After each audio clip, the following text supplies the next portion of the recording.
Kabil Sibil. I thank the Chair for giving me this opportunity to place my thoughts on the budget of 25-26.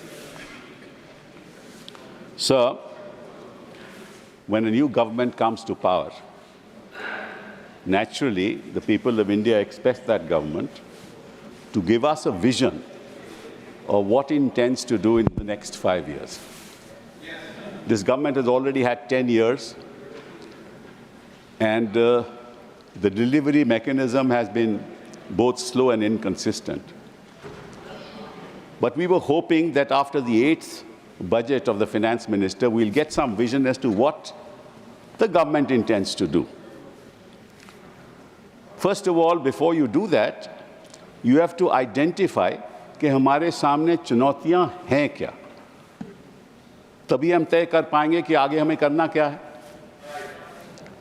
अब इस देश में सबसे बड़ी चुनौती, जो मेरे हिसाब से, मैं गलत भी हो सकता हूं, इस देश से सबसे बड़ी चुनौती वो है कि हमें अपने बच्चों को शिक्षित करना है। जब तक शिक्षित बच्चे मेन स्ट्रीम में नहीं आएंगे और उनको क्वालिटी एजुकेशन नहीं मिलेगी, तब तक भारत कभी विकसित हो ही नहीं सकता। विकसित भारत का मतलब शिक्षित भारत।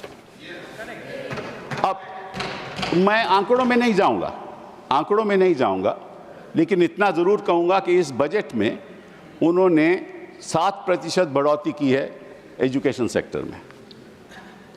अब हिंदुस्तान की व्यवस्था आप देखो कि लगभग बच्चे, युवा सब देहात में रहते हैं, और जो भी एजुकेशन की समस्या है, कुछ अर्बन सेंटर्स में तो अच्छी समस्या है, बट आम जनता को एजुकेशन क्वालिटी मिलती ही नहीं।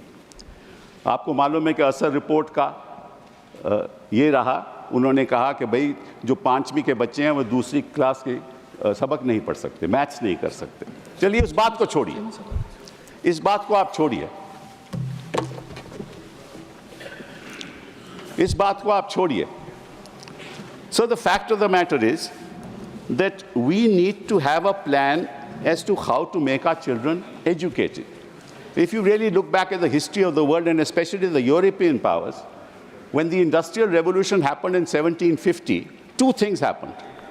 One was universal education. The second was technology. That's how the empires ruled upon us. When China became the power that it is, the first thing that China did was universal education. Today, we have not even attained the goal of universal education. Forget about quality education. So if you don't have universal education, if you don't have quality education, तो आप बच्चों की skills कहाँ से develop करोगे? पहली बात तो ये। दूसरी बात कि 21वीं सदी में जो skills हमें चाहिए, वो 20वीं सदी में नहीं थी। आज के दिन चैट GPT, आज के दिन DeepSeek is a new technological revolution that is taking place in the world. उसमें हम कहाँ हैं? What plans do we have for the future? We expected the finance minister to tell us. What do we intend to do to deal with these challenges? We can't afford to apply AI to our systems, because if we do, we will lose the jobs that we already have. अब chartered accountant बैठ के अपनी देखता था कि account book में क्या है, वो तो एआई से हो जाएगा। हमारे लॉ क्लर्क्स रिसर्च करते थे कि ये जजमेंट्स क्या हैं, वो सब एआई से हो जाएंगे। और जो सॉफ्टवेयर टेक्नोलॉजिस्ट थे, उनके कई सॉल्यूशंस एआई से निकल आएंगे। And the result will be that where we have jobs, we will lose jobs. But at the same time, we need AI because we can't be competitive in the world. So what's the vision of this government with AI? All that the finance minister said was that we are going to set up 100 centers of artificial intelligence. But first understand what artificial intelligence is and what it can do. And in the economic survey, the economic advisor has said that as far as artificial intelligence is concerned, it can only work in certain sectors of the economy. It won't work in rural India. That's his suggestion. Nothing about it. That's one aspect that I wanted to mention to you. The second is health, because the best investment that can produce the maximum results is investment in human capital. I talked about education. Now I want to talk about health. आपको health sector में आपको investment ज़्यादा करनी चाहिए. क्यों? क्योंकि जब तक बच्चा जो है शिक्षित नहीं होगा, उसका स्वास्थ्य ठीक नहीं होगा, वो कभी अपने आप को empower कर ही नहीं सकता. अब इसमें मैं आपको थोड़े से आंकड़े बताना चाहता हूँ. The fact of the matter is that 38% of children in this country that are born are stunted. 21% of the children born in this country are wasted. And 53% of the women in this country are anemic. How will you get children who you will empower if the health sector is not if you do not invest in the health sector? And there's a 9% increase in the budget in the health sector. And that also because they want to create 10,000 new medical seats. That's not the solution to India's problem. The two biggest challenges facing this country are education and health. This is just one aspect I want to talk about. The second, and हम रोज बात करते हैं कि हमारी $5 trillion economy हो जाएगी, जल्द हो जाएगी, अब 2024 में हो जाएगी, अब तो उन्होंने कहा कि 2027 तक नहीं होगी. बट 5 ट्रिलियन इकोनॉमी का मतलब क्या है? ये एक गुमराह किया जा रहा है. Sir, a $5 trillion economy is going to happen in this country in any case. And I will show the finance minister that even if she does nothing, this country will grow at 6%. It will grow at 6%, even if she does nothing. Don't laugh. It's a serious issue. Don't laugh at it. It's a serious issue. This country has been growing at 6.3%, 6.7%, and it will continue to grow. But what we need is a growth rate of 8%. What we need is double-digit growth. What is the vision of this government to attain double-digit growth and attain 8% growth? And I'll tell you why I'm saying this. I may be wrong. I'm only here to have a discussion. I may be wrong, sir, but the fact of the matter is, if you look at the economies, look at the BRICS economies, our per capita income is $2,540 is our per capita income. If we compare it to the BRICS economies, Russia's per capita income is $14,000. China's per capita income is $13,000. Brazil's per capita income is $11,000. South Africa's per capita income is $5,970. And we are $2,940. And we will be a $5 trillion economy. What's the point of these numbers? That's why I was saying that with the growth of 6%, you will reach there, and you will reach there in 2027. I'll congratulate the finance minister. But how do you empower the young? How do you make per capita income in this country $14,000, $13,000, $10,000? You have no vision for it. That's really the point that needs to be looked at and discussed on the floor of this House. Let me, sir, tell you another thing, which is even more important. And that is, sir, that we have certain external challenges that we'll have to face. You just saw Trump has announced that there's going to be a tariff on steel imports. Luckily, we don't export too much of steel.